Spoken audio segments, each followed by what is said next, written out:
The first MCU show of 2026 is here, and while it's not what anyone was expecting, I think we could have gotten a lot worse. Dropping onto Disney Plus's catalog with a critic score of 90%, I was already willing to go into Wonder Man with an open mind, despite Disney showing their lack of confidence in its success. Full disclosure, I don't read the comics, so I'm not going to rate Wonder Man based on adaptation, just as an MCU project and what value it brings to the franchise. Although, of course, if you are looking for a faithful adaptation, you aren't gonna find it here. Wonder Man's backstory is different, and another hero who's in this show also has a very different origin as well. For starters, it is a very different narrative than what many viewers have grown accustomed to. It's not about any cosmic threat or an origin story of someone learning the ropes of their powers. It's about a struggling actor and his journey to getting the role of his dreams. To do this, he receives the mentorship of Trevor Slattery.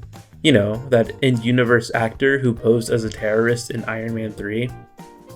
And was also just a chill dude in Shang-Chi. Anyway, the show follows them both as they bond over their adventure to becoming casted in the in-universe remake of an 80s classic, Wonder Man. First impressions?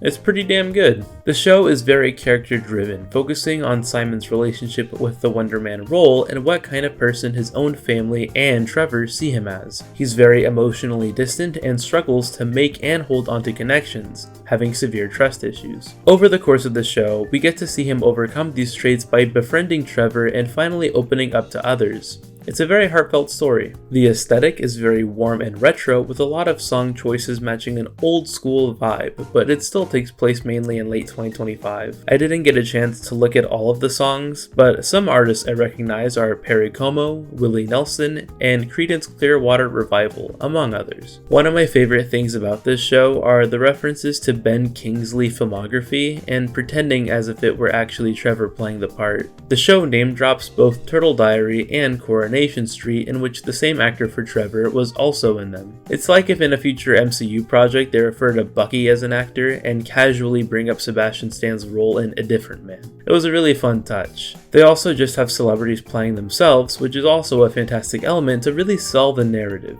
including Josh Gad and Joe Pants. While there's plenty to like about it, there are still a number of things I don't care for. Towards the later half of the season, it starts to slow down in pace. A lot of time feels wasted during the last 3 episodes.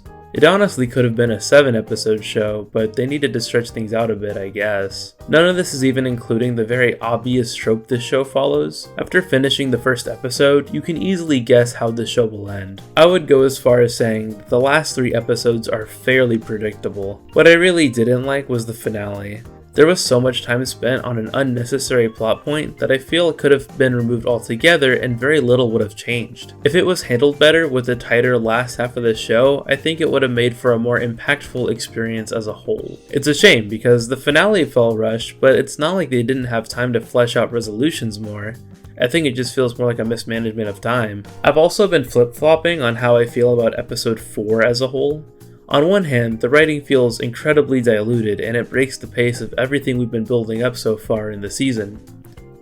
But it's also the funniest shit I've ever seen from an MCU project. It's so self-indulgent yet absurd. Watching Josh Gad sing an Olaf song and hyping up Radioactive by Imagine Dragons was kind of cringy, but by the end of the episode, I was losing my mind because of what happens to him. Most of the show's humor was just okay, but there were plenty of moments that made me audibly laugh, so I think it's at least decent. At the very least, it's an MCU show that sticks out amongst the rest with its premise and unique meta references focused on the film industry instead of pop culture in a broader sense. I wouldn't call it solid, and it didn't move me in any meaningful way like some other MCU projects have, so for me personally, it's not a 9. But the show is better than just good, so I don't want to give it anything less than a 7. I'd say it's maybe at worst a 7.5, maybe 8 out of 10. But let me know what you guys think. Have you watched all of Wonder Man already? Am I being too generous with my score? Am I not being generous enough? Feel free to let me know your thoughts in the comments section. Now if you'll excuse me, I'm going to start speedrunning the editing process for my Everything I Watched in January video. Till next time, see ya!